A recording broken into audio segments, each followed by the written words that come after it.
Hoje a gente vai conversar um pouquinho sobre o sleeve, né?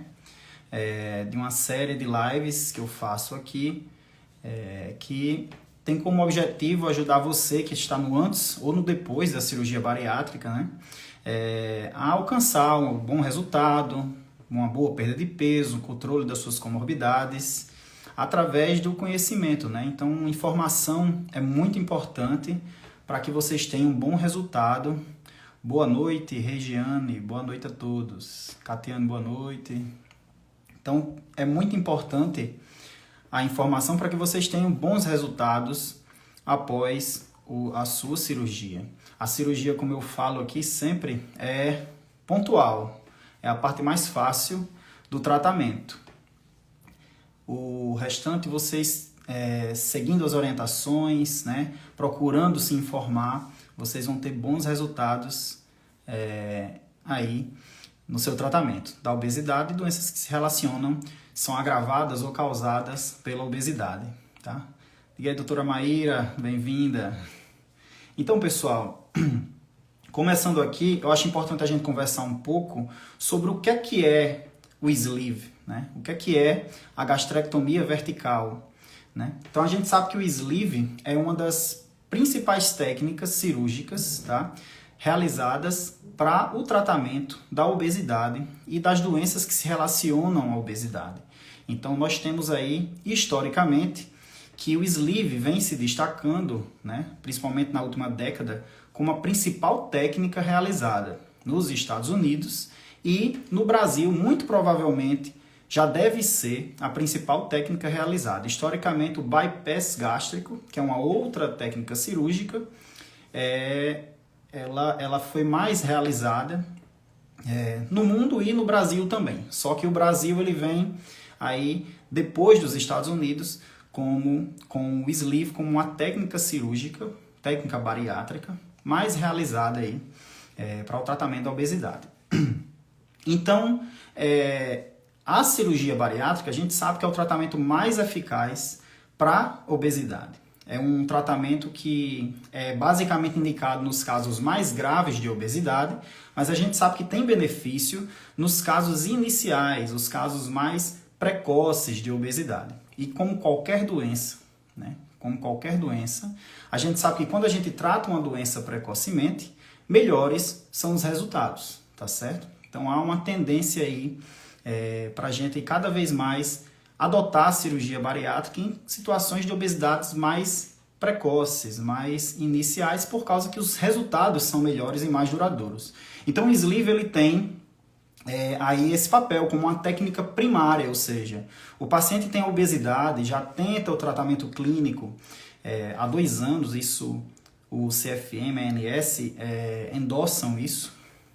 Então ele tenta esse tratamento há 2 anos pelo menos, terapia medicamentosa, terapia com medicamentos, atividade física, dieta, e não tem um bom resultado. Então a cirurgia bariátrica, classicamente, ela tem uma indicação aí. E temos que o paciente que é operado pela primeira vez, ele é operado por uma técnica que a gente chama de técnica primária. E no caso, as técnicas primárias principais são o sleeve e o bypass. Por isso que a gente conversa muito sobre essas duas técnicas. Porque basicamente são técnicas de entrada, vamos dizer assim. São técnicas primárias. E hoje a gente vai focar um pouquinho no sleeve, como eu falei.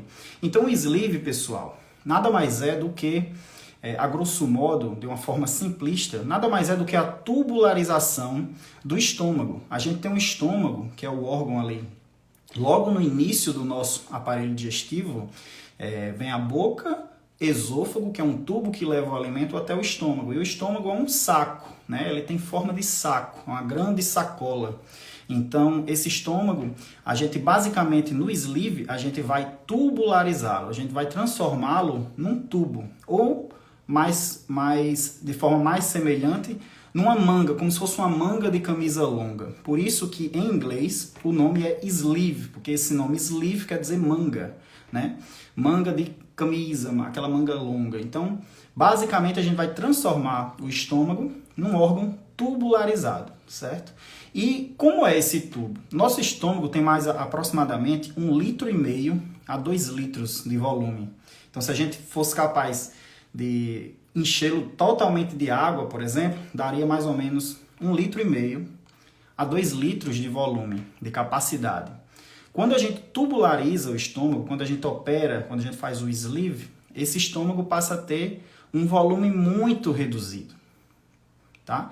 É um volume bem reduzido, aproximadamente em torno de 90 a 220 ml. Então imagina aí, você tem esse órgão nativo, que é o estômago, com 1,5 litro a 2 de volume, e ele passa a ter basicamente o volume desse copinho aqui, ó. Não sei se vocês já viram, esse copinho é aquele copinho de café, tá? Então ele tem 120 ml. Então imagina um tubinho com esse volume, tá? Esse copo aqui, que também é comum a gente encontrar, ele tem 180, mas tem copinhos semelhantes a esse, né, mais ou menos 4 dedos, com 150 ml. Então, em média, o seu estômago que tinha um volume de 1,5 litro, ou seja, imagina uma garrafa de refrigerante, uma garrafa PET de 1,5 litro, ele passa a ter esse volume. Boa noite, Carol, seja bem-vinda. Então, ele passa a ter esse volume desse copinho. Então, há uma redução importante desse volume, tá? É uma redução que vai promover, vai necessitar de mudanças de hábito alimentar, que esse paciente vai vir a ter, né? Isso é importantíssimo para a adaptação e, consequentemente, para os resultados da cirurgia. É muito importante essa consciência que agora o paciente, vocês que fizeram sleeve, vocês não têm mais um estômago, aquele saco de 1,5 litro, né? Vocês têm agora um tubinho com um volume aproximadamente desse copo aqui. Então, a alimentação, a forma como vocês se alimentam, que mastigam o alimento, a gente vai conversar sobre isso mais na frente, a forma que vocês se alimentam vai ser muito importante para a adaptação e, consequentemente, para o sucesso, para os resultados da sua cirurgia. Tá? Então é uma técnica, pessoal, que é simples, não é? Basicamente a gente transforma esse estômago. Eu tenho uma imagem aqui bem interessante, eu não sei se vocês já viram. Vou colocar aqui uma imagem bem interessante da técnica, como ela fica, né? Então, deixa eu colocar aqui. Então, basicamente, como é que roda a tela aqui? Deixa eu ver. Pronto. Basicamente o estômago, pessoal, ó, vai ficar dessa forma aqui, ó. Então a gente tem um estômago normal. Vocês estão escutando aí? Tudo tranquilo, né? Nós temos o estômago normal, aqui é o esôfago, ó, esse tubo que leva o alimento da boca até o estômago. O estômago tem essa forma desse saco. Então, basicamente, a gente vai transformá-lo num tubo, tá? Que aqui já é após a cirurgia. Então, basicamente, olha, aqui a gente vai cortar e ao mesmo tempo grampear. Isso aí é com materiais que a gente utiliza, tá, na cirurgia,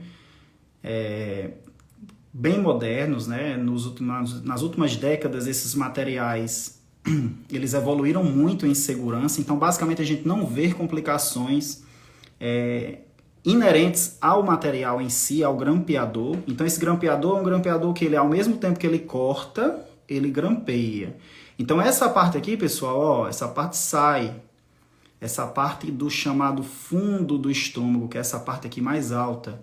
Então essa parte ela sai do nosso corpo e nunca mais volta. A cirurgia do sleeve, em relação a essa porção do estômago que sai, ela não é mais reversível. Esse estômago não volta mais. Isso é muito importante que vocês entendam, para quem já fez o sleeve aí, ou quem pretende, quem está em programação com seu cirurgião. É importante entender isso, que é essa porção aqui do fundo do estômago, o corpo do estômago aqui, mais para a lateral, né? Ela sai e não volta mais. Então, o estômago que fica é esse tubinho aqui, ó. Então, ele começa aqui, no final do esôfago, entrando no estômago aqui, e fica esse tubinho mais ou menos de 2 dedinhos de largura, daqui para cá, ó. Tem mais ou menos 2 dedinhos, 2 dedos, mais ou menos uns 3 a 4 centímetros de largura. Então imagina aí que fica bem fino, é um tubinho bem fino, de aproximadamente 150 ml, ou seja, 80% do estômago sai aqui, ó, que saiu, que sai total, tá? Então é muito importante que vocês entendam essa anatomia Voltou aí. É importante que vocês entendam essa anatomia para que vocês consigam compreender e, de fato, entender a importância do hábito alimentar, do novo hábito alimentar. Entender a importância de como as orientações que a gente passa, que o seu nutricionista passa, são importantes, tá? Então, nós realizamos essa tubularização do estômago, isso basicamente é o sleeve. Existem alguns detalhes mais técnicos que eu acho que não é o foco aqui dessa live, que é principalmente para vocês, pacientes, que precisam compreender a técnica, né? Essa parte mais prática da técnica cirúrgica do sleeve. Então, para vocês é importante isso, entender que é um tubinho pequeno, um volume de mais ou menos 100 ml, 150 ml, e que vocês vão ter que ter esse hábito alimentar, mastigar bem o alimento, comer devagar, senão o que acontece? Vai entalar, tá? Então, muitas vezes as pessoas acham, perguntam muito, né? Eu fiz a cirurgia, eu tenho alguma restrição de alimento? Não tem restrição alimentar, desde que você se alimente conforme as orientações.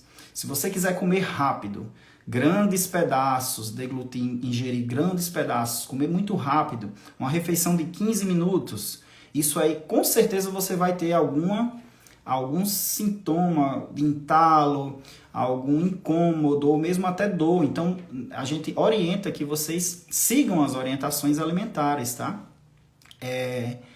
Eu vou vendo aqui algumas perguntas, tá, pessoal? E no final eu escolho algumas para a gente responder e tornar aqui a live bem dinâmica, bem produtiva, tá?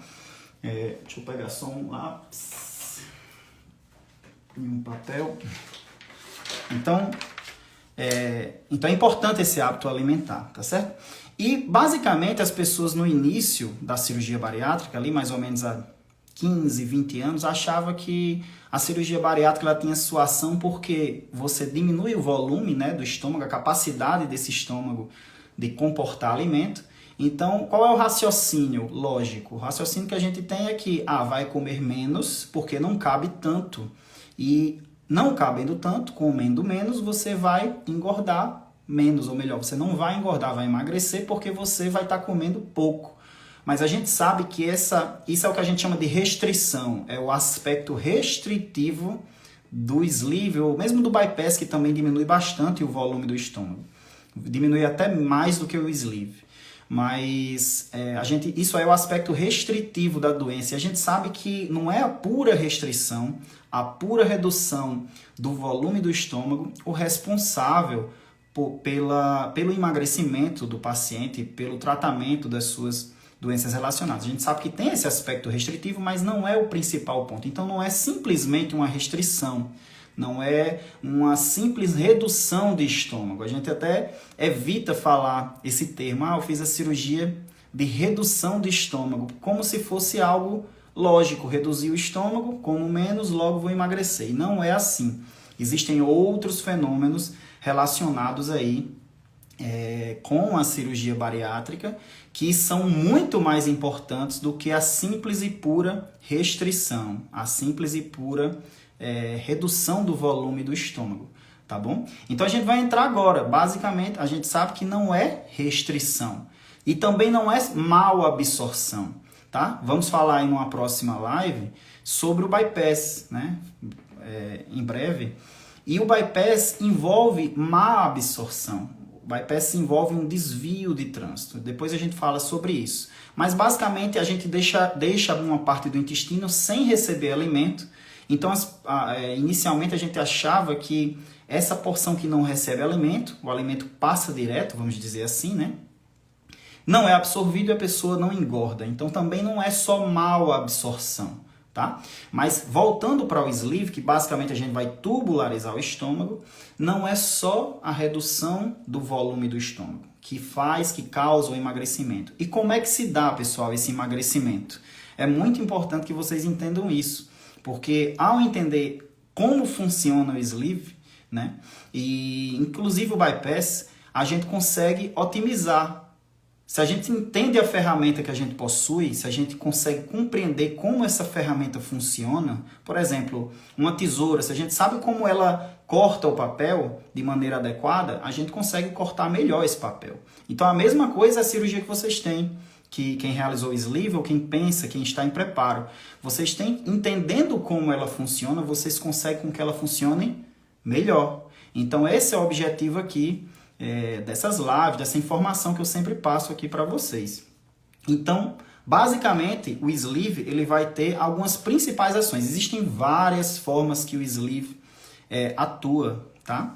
Mas a principal, alguns pontos importantíssimos, principais, eu acho válido citar aqui para vocês. O primeiro é o controle da fome. Como é que o sleeve, como é que uma cirurgia, que a gente tira uma porção considerável de 80% de um órgão, como é que isso causa, de fato, uma redução da nossa fome e como é que isso causa um aumento da nossa saciedade. Não são coisas iguais, tá, pessoal? Uma coisa é eu ter fome quando eu estou de jejum.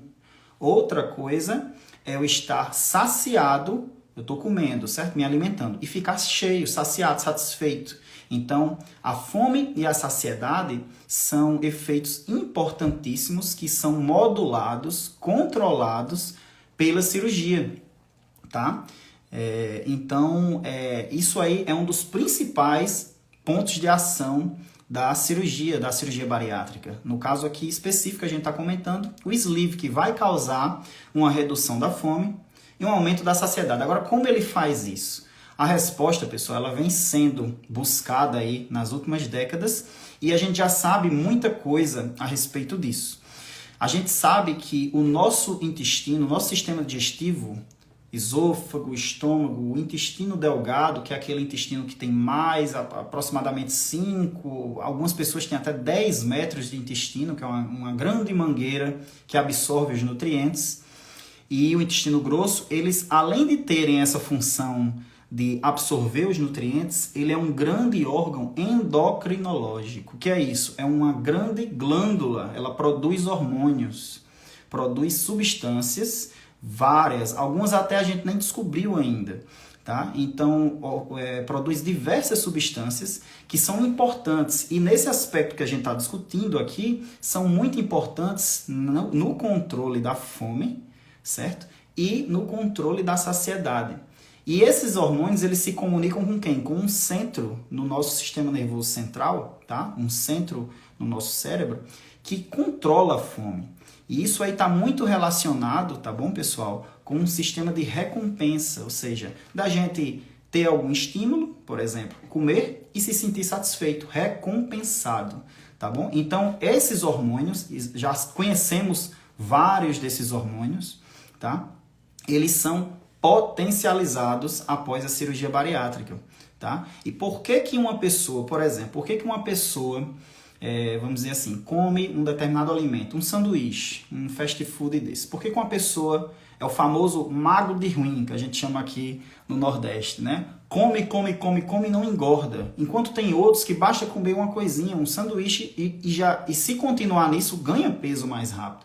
Porque há em cada pessoa, né, uma diferença nessa resposta, nessa comunicação, tá bom? Do nosso sistema digestivo, do nosso intestino com o cérebro. As pessoas, elas são diferentes. E isso aí, cada pessoa tem seu comportamento individual em relação a essa comunicação, tá? Do nosso intestino com o nosso cérebro. Então, tem gente que come e a fome não passa. Tem gente que não chega à saciedade.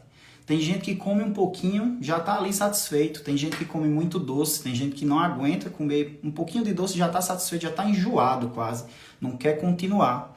Então isso tem a ver, claro, com diversos mecanismos, mas isso tem muito a ver com essa comunicação dos hormônios do nosso intestino, do nosso sistema digestivo com o nosso cérebro, que sinaliza para o nosso cérebro e diz: opa, estou satisfeito, opa, estou enjoado, não quero mais comer. Opa, estou com fome, quero continuar comendo. Então as pessoas têm esse comportamento diferente. E a gente sabe que o indivíduo obeso, ele é um indivíduo que tem uma propensão, uma facilidade, tá bom? De ter esse sistema um pouco desregulado. É como se ele não se saciasse tão precocemente.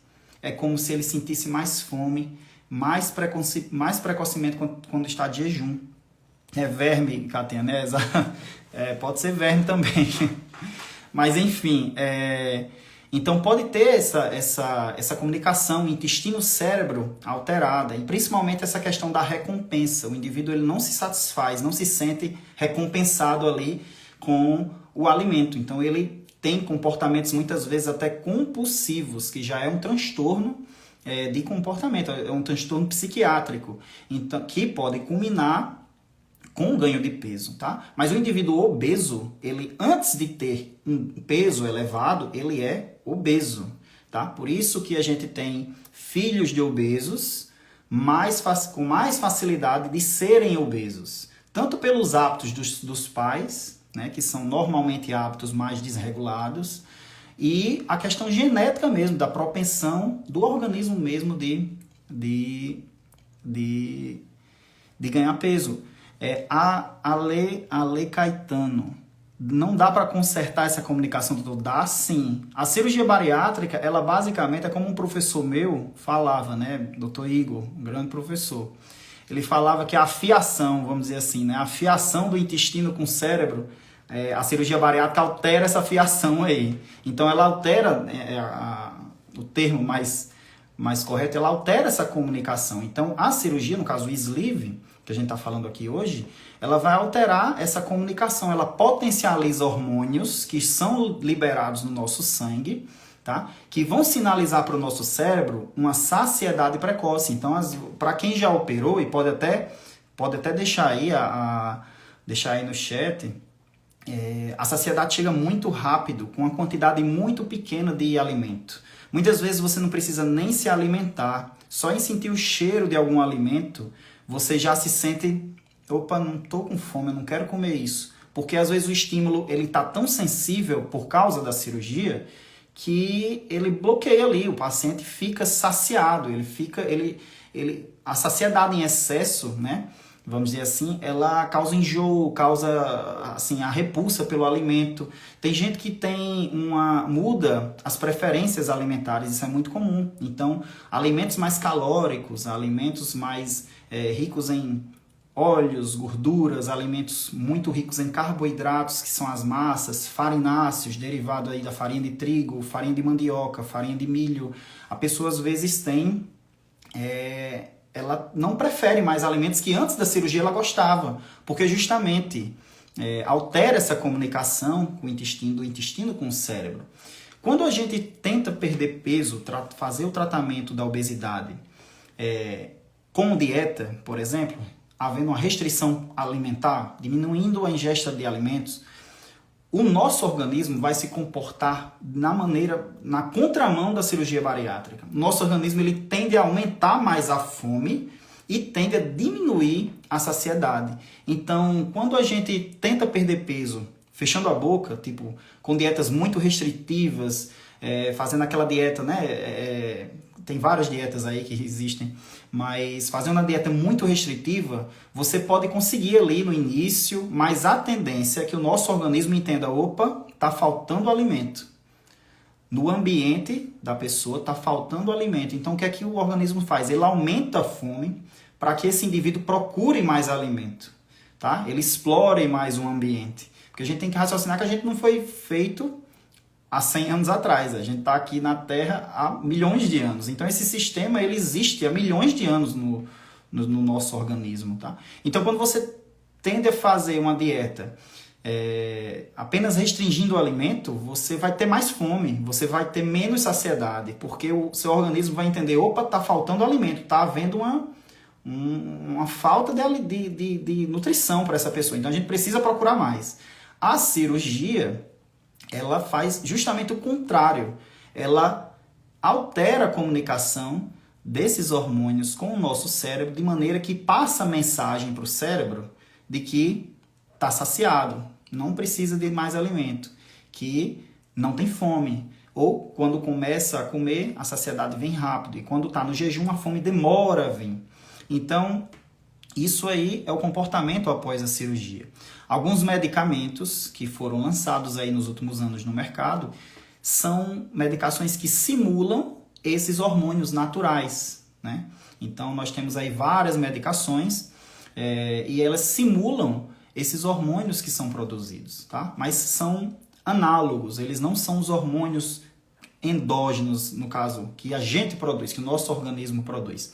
Então, a resposta a essas medicações ainda é muito limitada quando comparada à resposta induzida, né, estimulada pela cirurgia, porque a cirurgia vai estimular o seu organismo a produzir os seus hormônios, né? E não é um hormônio só. Tem medicações que simulam um hormônio ou 2 hormônios, mas sim a gama de substâncias, de hormônios que existem no nosso sistema digestivo, tá? E também no nosso tecido adiposo, no tecido gorduroso, existe também alguns hormônios que têm a ver com essa questão da fome, da saciedade, que é a leptina. Então a gente tem aí esse estímulo de várias substâncias, não uma só, como os medicamentos estimulam, né? Então a resposta é bem diferente, realmente é bem mais eficaz, né? Então a gente vai ter aí, pessoal, a grelina, que é um hormônio que é produzido lá no fundo do estômago. Se lembra que eu mostrei aqui a imagem do estômago, né? Então tem uma parte do estômago no sleeve que a gente retira. Então essa parte que a gente retira, que é o fundo do estômago, a parte mais alta, ela é onde mais produz um hormônio chamado grelina, que dá fome. Ele é um hormônio orexígeno, né? Um nome técnico. É um hormônio que causa fome na gente, que aumenta o nosso apetite. Então, quando a gente tira essa porção do estômago, esse hormônio ele cai drasticamente a produção. Então, a gente sabe que tem relação na queda do apetite, a queda desse hormônio, tá? Além disso, reduz também a fome. Reduz a fome e também ajuda na saciedade também. Mas, principalmente, ele reduz a fome, que é o hormônio grelina, tá? Então, quando a gente tira aquela porção do estômago, causa isso aí. Como é que a gente descobriu isso? A cirurgia bariátrica, ela meio que surgiu como um efeito colateral de cirurgias que se mexiam no estômago, por exemplo, por um câncer, um tumor no estômago. Então a gente tirava ali uma porção do estômago, que hoje seria semelhante ao sleeve, né, a cirurgia bariátrica, e aí o indivíduo ele seguia no seu tratamento do câncer, mas ele estava perdendo peso, ele perdia peso. E aí começou a se entender, a se suspeitar e se entender que havia alguma coisa ali no fato de retirar esse segmento do estômago que causava perda de peso. E a gente sabe que um dos fatores é justamente esse, a grelina, que é esse hormônio que é produzido no estômago, no fundo do estômago, que a gente quando retira no sleeve, se lembra que a gente faz o sleeve, a gente tubulariza o estômago, então quando a gente retira no sleeve, isso leva a perda de peso. Indivíduos que têm diabetes passavam a ter um melhor controle da doença. Então a gente começou a entender um dos mecanismos da cirurgia bariátrica, tá? Um outro hormônio que é produzido, pessoal, como eu falei, são vários, tá? Tem uns que a gente nem conhece ainda, né? Muito provavelmente existem vários hormônios e substâncias que a gente nem conhece, tá? A grelina não tende a voltar depois não, tá? A grelina, uma vez que a gente tira o estômago, perguntaram agora, a grelina volta depois da cirurgia bariátrica? Ela não tende a aumentar. Mas a gente sabe que com o tempo há uma certa readaptação do nosso organismo, né? Então, sempre é o equilíbrio que o organismo vai procurar, né? A natureza, ela tende ao equilíbrio. Então, meio que a ação da cirurgia é muito intensa no início, nos primeiros meses. Então, vocês ali, quando vocês fazem a cirurgia, vocês já pensaram nisso? Quando vocês fazem a cirurgia, vocês ficam ali numa dieta líquida, e líquida mesmo, é tipo chá, água, uma dieta muito restrita, de baixíssima caloria. Muitas vezes fica ali uma semana, 5 dias, 3 dias antes da cirurgia nessa dieta. E passa até a sentir fome, né? Fica naquela dieta antes da cirurgia. Quando a gente realiza a cirurgia no pós-operatório imediato, é muito raro, eu basicamente nunca vi o paciente reclamar de fome no primeiro dia. Nem no segundo dia, nem no terceiro dia. Por que a fome não aparece se ele está numa dieta de basicamente água, sei lá, uma semana, porque a gente não consegue, sem estar nesse processo cirúrgico, ficar uma semana bebendo água ou, sei lá, chá e não ter fome. Mas por que a gente não tem fome logo após a cirurgia bariátrica? Por causa disso. Por causa que imediatamente, assim que a gente faz a secção é o corte, tá? O corte ali no estômago. Imediatamente a essa secção, o mecanismo já começa a funcionar no paciente. Imediatamente que a gente está ali no centro cirúrgico, já está funcionando, porque a gente interrompeu essa liberação desse hormônio para o sangue do paciente. Então não dá fome. Muita gente falando aí, realmente não dá fome. E é isso mesmo, é uma coisa que a gente percebe, é um efeito bem comum, é quase... É uma constante entre os pacientes. Mas um outro hormônio que é produzido é o GLP-1. Não precisa vocês saberem esses nomes, tá, pessoal? É só estou falando não porque ele tem um nome, mas não importa. O que importa é que existe um hormônio que o nosso intestino produz, tá? A grelina é o estômago, hein? Então esse GLP-1 ele é produzido pelo nosso intestino e ele é liberado quando o alimento toca ali no intestino. Então, quando o alimento desce no intestino, ele já começa a ser liberado, principalmente nas porções mais adiante do nosso intestino. Então, o sleeve, ele faz o quê? Ele é uma tubularização do estômago. Então, o estômago antes, ele era um órgão de armazenamento. Ele era um grande saco de 1,5 litro a 2 litros. Então, o alimento ficava um bom tempo ali, sendo misturado com o suco gástrico, que é aquele suco... como a que a gente fala que é o fel, né? aquele suco amargo quando a gente vomita. Então é um suco bem ácido que ajuda ali inicialmente no processo da digestão, da quebra ali daquele alimento em porções menores, tá? Então essa mistura acontece ali no estômago, mas o paciente que operou, ele não tem mais um estômago de 1,5 litro para ficar misturando o alimento com esse suco gástrico.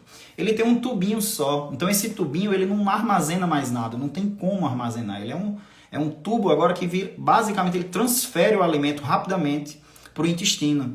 Então essa transferência rápida desse alimento para o intestino, pessoal, faz isso. Faz com que esse alimento atinja porções mais adiante do nosso intestino, tá? E isso estimula a produção, potencializa a produção do GLP-1, desse hormônio que vai causar saciedade precoce, vai diminuir a fome e, além disso, ele estimula o nosso pâncreas a produzir melhor, a liberar melhor essa insulina, que controla ali os níveis de açúcar no sangue. Tá muito complexo, né, pessoal? Muita informação. Mas, basicamente, além de diminuir a fome, aumentar a saciedade, ele faz com que o nosso pâncreas trabalhe melhor. O pâncreas é um órgão que produz a insulina. E aí essa insulina, ela baixa o quê? A nossa glicemia, o açúcar no nosso sangue. Então controla melhor o diabetes. Por isso que a cirurgia bariátrica, ela tem uma ação no diabetes.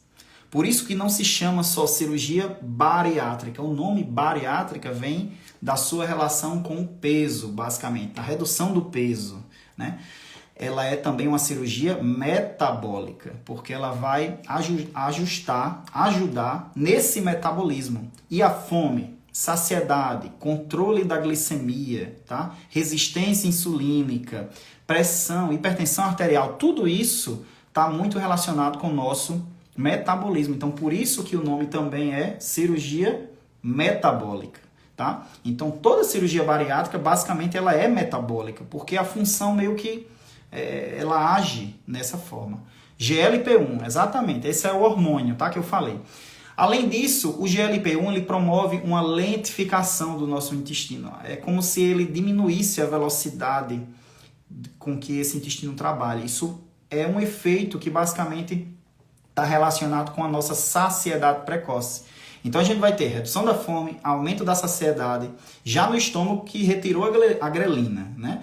E aí quando esse alimento chega mais adiante no intestino, tem o GLP-1 e outros hormônios semelhantes que vão promover mais saciedade e diminuir a fome ainda mais. Então é realmente um controle hormonal que promove essa redução aí da fome, da saciedade e ajuda aí A função do nosso pâncreas ajuda a nossa insulina chegar nos tecidos, baixando nossa glicemia. Então, é uma coisa, pessoal, para quem também não realizou a cirurgia, mas eu acredito que tem algumas pessoas aqui que realizaram que eram diabéticas. Então, o controle do diabetes ele é imediato também. Muitas vezes o paciente chega no hospital, toma até insulina, tá? Toma a seringazinha de insulina. A gente opera no outro dia, tem que suspender a medicação da insulina, porque senão dá muito baixa a glicemia. Muitas vezes esses pacientes eles atingem a remissão, que é o controle da glicemia sem necessidade de medicamentos. Então tem uma ação muito importante. Tá? E quanto mais precocemente a gente pega esse paciente, quanto mais cedo a gente consegue operar esse paciente com diabetes, com hipertensão, melhor é a resposta e mais duradoura é essa resposta ao longo dos anos. Então a gente sabe, eu trouxe até aqui para vocês uma estatística, tem estudo mostrando que após 7 anos da cirurgia, pessoal, 7 anos é muito tempo, é o que a gente considera em medicina já longo prazo, tá? 7 anos após a cirurgia, pacientes que têm diabetes leve, ou seja, que usa uma medicação, às vezes só uma medicação oral, não usa a insulina aplicável, que são pacientes que têm certo controle, que não têm hemoglobina glicada, que é um exame que a gente faz para ver como é que está a resposta do diabetes. Não tem essa hemoglobina glicada tão alta, então a gente considera esses pacientes com diabetes leve, tá? Eles vão ter uma remissão, ou seja, eles deixam de usar medicação e têm bom controle do diabetes após a cirurgia bariátrica, após o sleeve, nesse caso, em 74% dos casos. Então, de 100 pacientes que fazem a cirurgia e são diabéticos leves, 74 vão deixar de tomar medicação e vão ter controle do seu diabetes. E os outros 26%, muitas vezes eles têm o controle do seu diabetes melhor do que tinham antes de operar. Às vezes tomando uma medicação ou mesmo reduzindo a dose desse medicamento. Então, não se compara a resposta da cirurgia bariátrica com um tratamento medicamentoso, tá? Com um tratamento com medicação. A resposta é muito eficaz. E quando a gente considera diabetes moderada, que são pacientes que tomam mais de uma medicação, às vezes tomam insulina, têm uma hemoglobina glicada mais alta, eles vão atingir a remissão em 25% dos casos no sleeve, depois de 7 anos. Então, é depois de muito tempo da cirurgia. Agora, para você ficar nos 25% de sucesso, né, nos 74% de sucesso no diabetes leve, você tem que seguir as orientações. Você aumenta a chance de um bom controle seguindo as orientações. Então, um paciente que não acompanha, não segue as orientações, não faz atividade física, a tendência é que ele tenha uma forte ferramenta, uma importante ferramenta que é a cirurgia bariátrica, sendo desperdiçada ali, perdendo a oportunidade de um bom controle. Então, isso é importante que vocês entendam que quando a gente segue as orientações, tá? Como eu falei, a cirurgia é o pontinho, é a parte mais fácil. O pós, o acompanhamento, o comprometimento, a disciplina que você tem com o seu tratamento que vai fazer com que ele dure mais tempo, tá bom? Então, vamos lá. Quem pode realizar a cirurgia, o sleeve? Para quem é indicado? Então, hoje tem vídeo no meu feed sobre isso, sobre as indicações da cirurgia. Quando a gente indica a cirurgia bariátrica? Então, a gente sabe que são pessoas que tentam há pelo menos 2 anos o tratamento da obesidade e não apresentam sucesso, muitas vezes com aquele efeito sanfona, faz uma dieta e perde. Aí o que acontece quando faz a dieta? Aumenta a fome, saciedade e ganha tudo de novo mais do que o início. Aí tem uma segunda tentativa, aí perde de novo. E aí vai, atividade física, disciplina, agora vai, mas aí tem um momento que ganha mais do que a segunda e a primeira vez. Então vai num movimento de efeito sanfona, né? De ganha, perde. E no final é uma curva que está sempre aumentando. Tá? Então a gente vê que o paciente que tenta o tratamento clínico, às vezes usa medicação, às vezes faz acompanhamento nutricional, atividade física, tenta o tratamento clínico, que a gente chama que é o não cirúrgico, né? E não consegue por pelo menos 2 anos, e tem o IMC acima de 40, que o IMC é uma relação que a gente faz, uma conta matemática, uma relação do peso com a altura. Então, Se o paciente tem um IMC acima de 40 e tem esse comportamento, tenta emagrecer há mais de 2 anos com tratamento não cirúrgico, ele tem indicação de cirurgia bariátrica. E essa indicação já é tarde demais, porque o IMC de 40 é o que a gente chama de obesidade grave, obesidade mórbida. E qualquer doença em medicina, se tratada mais tardiamente, se tratada de uma apresentação mais grave, ela vai ter uma maior dificuldade de tratamento, entendeu? Então, muita gente fala, a cirurgia bariátrica aí ganhou tudo de novo, mas ele era um obeso grave. Então, uma doença mais grave, ela tende a ter uma resposta um pouco pior do que uma doença mais precoce, mais inicial, tá? Então, IMC acima de 40, com tentativas de emagrecimento de tratamento da obesidade há mais de 2 anos, pelo menos. Ou IMC acima de 35, o paciente um pouquinho menos pesado, com alguma doença que se relaciona à obesidade. Então, a hipertensão, diabetes, resistência insulínica, às vezes tem muita gordura no fígado, que é esteatose hepática. Enfim, tem uma lista grande, vocês podem consultar no site da Sociedade Brasileira de Cirurgia Bariátrica e Metabólica, lá tem essa lista dessas doenças que se relacionam à obesidade, tá? Para vocês saberem se vocês têm indicação ou não. E a indicação, ela bate-se o martelo, como diz, a indicação é confirmada em consulta com o seu cirurgião ou com o seu endocrinologista, tá? Então, você fecha esse diagnóstico e tem indicação de cirurgia bariátrica. E quem pode realizar, que esteja enquadrado nesses critérios? Idosos podem realizar sleeve? Podem realizar sleeve. Adolescentes podem realizar sleeve? Podem sim realizar sleeve. Tá? Então, é preciso se analisar caso a caso, estudar o indivíduo na sua individualidade, tá? Para que a gente consiga, de fato, confirmar. Meu IMC era 44, pois isso é uma obesidade grau 3, né? Então tem indicação só pelo peso e pelo tempo, né, de doença. E pacientes que são cirróticos, o sleeve você pode fazer, claro que estudando o caso especificamente, sabendo se não é uma cirrose tão grave. Pacientes que estão em fila de transplante, pessoal, podem fazer a cirurgia bariátrica antes do transplante de rim, de fígado, porque isso a gente sabe que até melhora as condições para o transplante futuramente, tá? Licença aqui, só para beber um pouco d'água.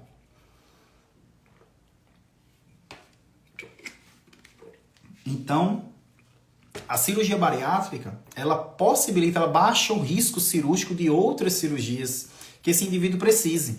Uma delas, exemplo clássico, que perguntam muito, é a cirurgia da vesícula.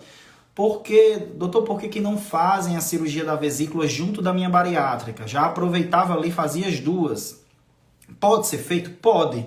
Só que você vai adicionar um tempo cirúrgico a mais num paciente que está obeso, que tem um risco cirúrgico mais elevado pela própria obesidade e pelas doenças que a obesidade também traz. Hipertensão, diabetes, tudo isso adiciona riscos.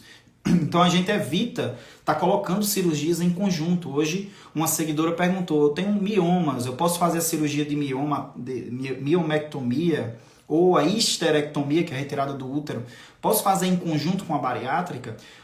Pode, mas o ideal é que a gente não faça, porque a gente vai estar operando a histerectomia, né, no caso a cirurgia para resolver esse mioma, num paciente obeso. Então talvez seja melhor a gente operar a bariátrica, esse paciente perde peso, ele diminui os seus riscos relacionados ao procedimento cirúrgico e a gente opera ele num segundo tempo, já com menos peso, já com diabetes mais bem controlada, já com uma hipertensão já controlada, então é bem melhor. Por isso que muitos cirurgiões optam por resolver esses outros problemas, essas outras doenças cirúrgicas num segundo tempo, tá? Então é importante isso. A gente sabe que o sleeve, ele pode aumentar a doença do refluxo. Então, pacientes que têm doença do refluxo mais grave, muitos sintomas, a gente tende a não fazer o sleeve, porque ele tende a aumentar um pouquinho o refluxo. Lembrem, o sleeve é um tubinho, né?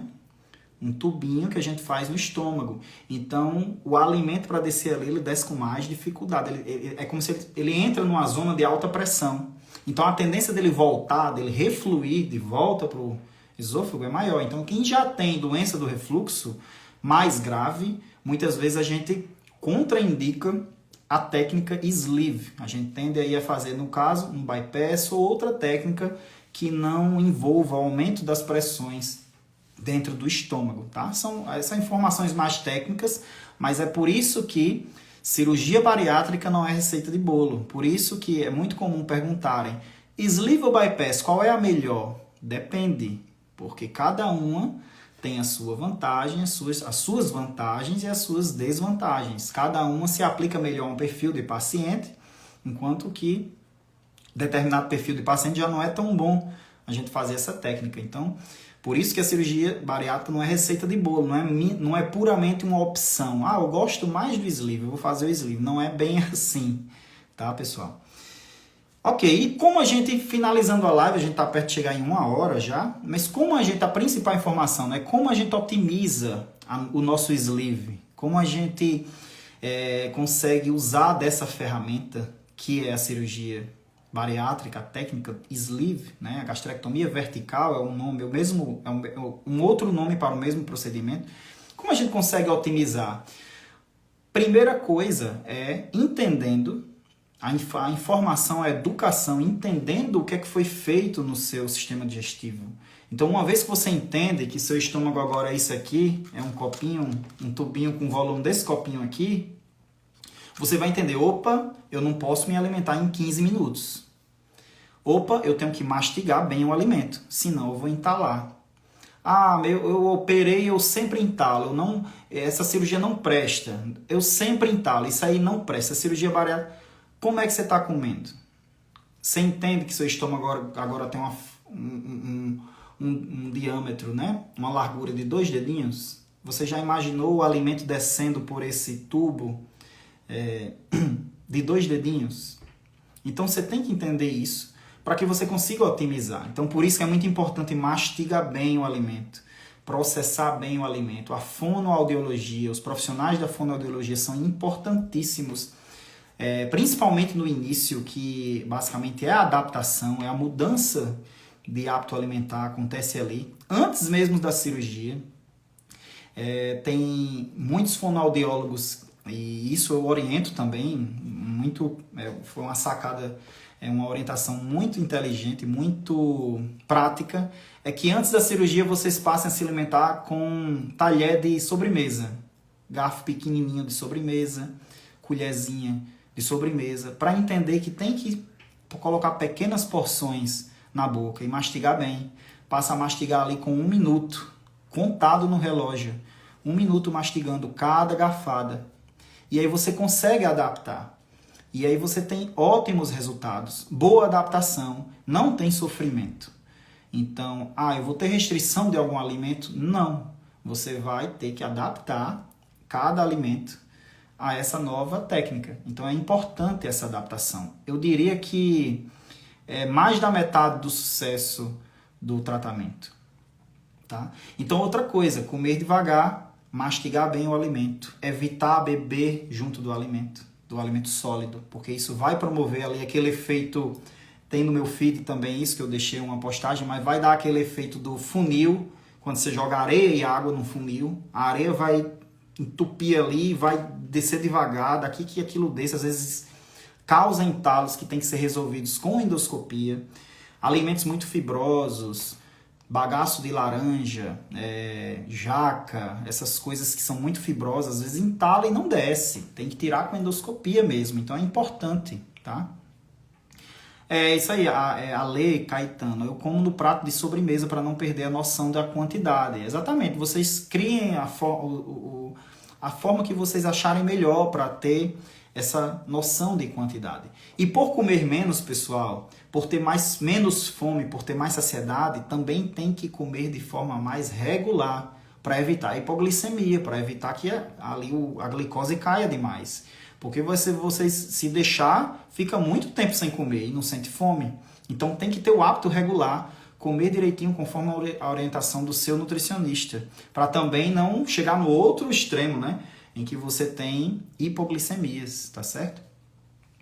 Evitar alimentos que causam dumping. Alguém perguntou aí, né? Tem um vídeo também no meu feed sobre o dumping, que é basicamente um efeito da rápida entrada de açúcares mais simples, né? Por exemplo, os presentes em doces, principalmente aqueles doces mais gordurosos, milkshake. Mas tem gente que tem dumping com um carboidrato não tão simples assim. Por exemplo, a tapioca, que é o amido, né? Então tem gente que tem dumping com isso. Então, uma vez que você comeu um alimento que causou dumping, você tem que evitar aquele alimento, tá? Ou comer de maneira mais otimizada, associando aquele alimento a uma proteína, porque ele vai descer mais devagar, não vai causar o efeito do dumping.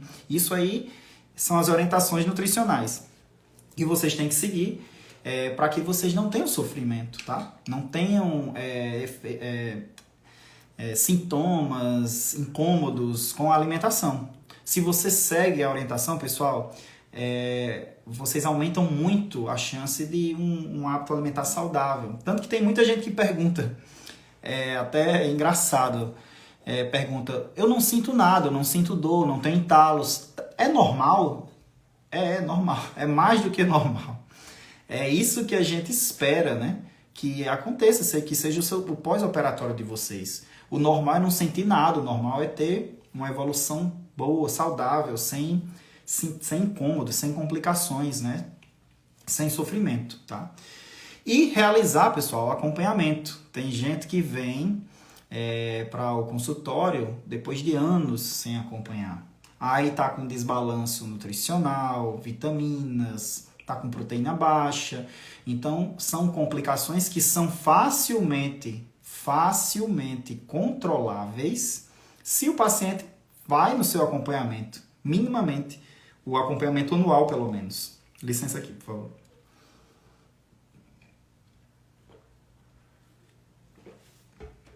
Então, realizar o acompanhamento, para quem já fez 1 ano de cirurgia, o acompanhamento é pelo menos anual.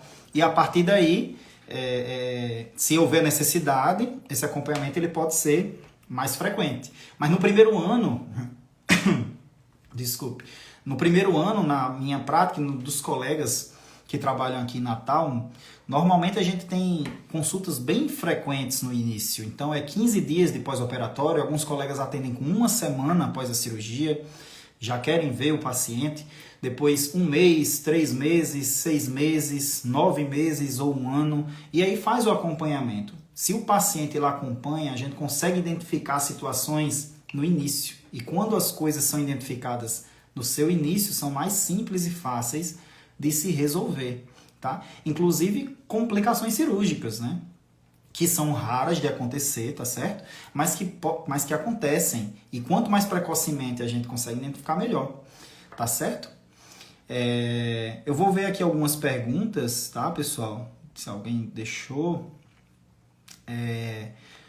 Pronto, Lisa Lagares. Boa noite. Todo mundo que faz bariátrica faz cirurgia para tirar a vesícula? Nem todo mundo. A gente sabe que a perda de peso rápida causada pela cirurgia, e não somente pela cirurgia, por exemplo, uma dieta muito restritiva, um adoecimento, o que for, qualquer causa que leve a uma perda rápida de peso, a gente sabe que há um aumento do risco de formação de pedras na vesícula, porque aquela gordura, aquele colesterol presente na gordura, que ele é eliminado durante o emagrecimento, é eliminado boa parte pela bile, que é o líquidozinho que está ali dentro da vesícula. E essa bile, quando tem muito colesterol, ela sedimenta. É como se eu colocasse muito açúcar num copo d'água. Então, quando eu faço isso, o que acontece? O açúcar ele vai sedimentar lá embaixo. Ele fica aquelas pedrinhas aparecendo lá embaixo. A mesma coisa acontece na nossa bile, quando tem muito colesterol. Esse colesterol forma os cálculos, as pedras na vesícula. Então, a cirurgia bariátrica, o emagrecimento causado pela cirurgia bariátrica, e não só isso, não só pela cirurgia bariátrica, ela aumenta o risco de formação de pedras na vesícula, mas nem todo mundo vai formar pedra na vesícula. Nem todo mundo vai desenvolver essas pedras. Então, quando a gente percebe que o paciente apresenta pedras na vesícula, a gente pode operar se houver sintomas associados a essas pedras. Dor, depois de comer, enjoo, aquela opressão nas costas, que é basicamente a crise. A gente, a grosso modo, chama da crise da vesícula, da pedra na vesícula. Então, a gente teria que operar. Mas nem todo mundo que tem as pedras precisa operar, tá? E nem todo mundo que emagrece após a cirurgia bariátrica vai desenvolver essas pedras, tá certo? Suelen, eu não tinha refluxo antes da cirurgia. Posso ter agora? Sim, principalmente se não tiver um hábito alimentar organizado. Por exemplo, eu tenho refluxo se eu comer, sei lá, biscoito recheado.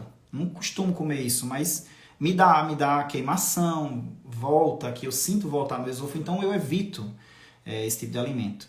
Tem pacientes, obviamente, que com qualquer alimento passam a desenvolver refluxo.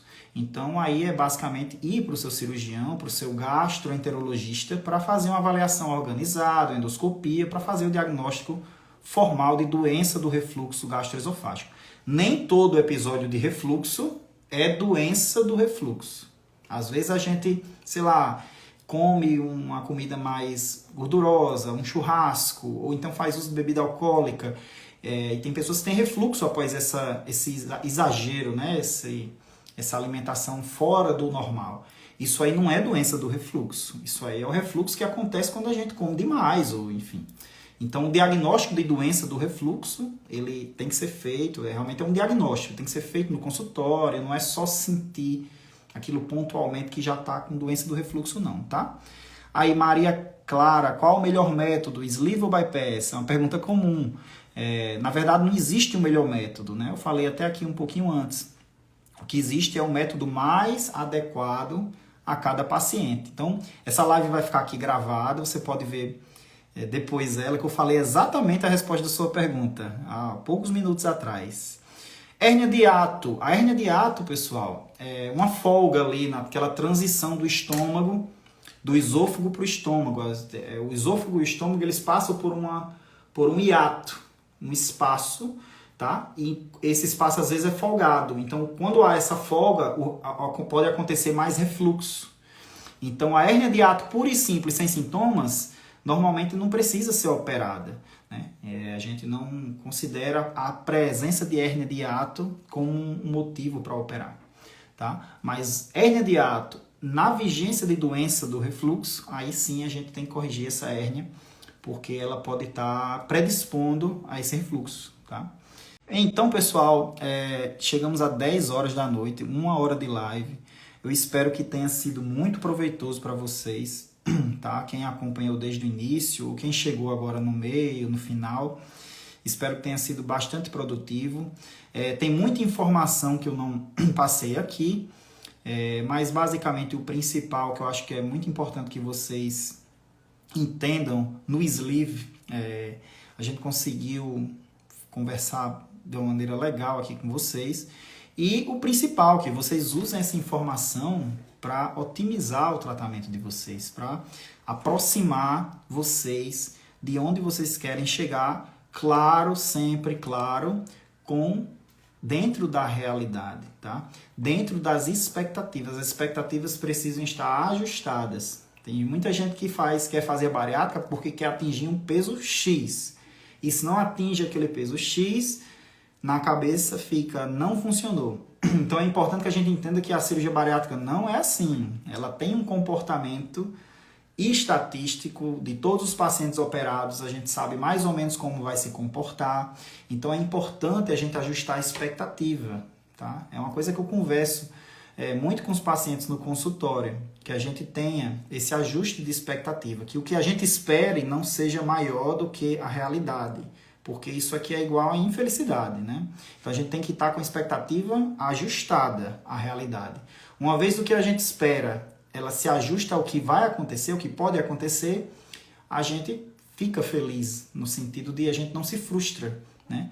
Então, muito obrigado pela participação, por separarem essa hora do dia de vocês, no final do dia de vocês, todo mundo muito cansado, para aprender um pouquinho aqui e principalmente para aplicar esse conhecimento, para que vocês consigam atingir os resultados de maneira mais precoce, de maneira mais duradoura, né? Vocês consigam ter o bom controle da doença obesidade, que é uma doença muito preocupante aí, uma pandemia, né? Então, boa noite a todos vocês, obrigado mais uma vez, e próxima semana a gente está organizando aí uma outra live para conversar também um pouquinho, sempre nesse foco, otimizar o tratamento de vocês, tá joia? Grande abraço, fiquem com Deus e até a próxima, pessoal. Até mais.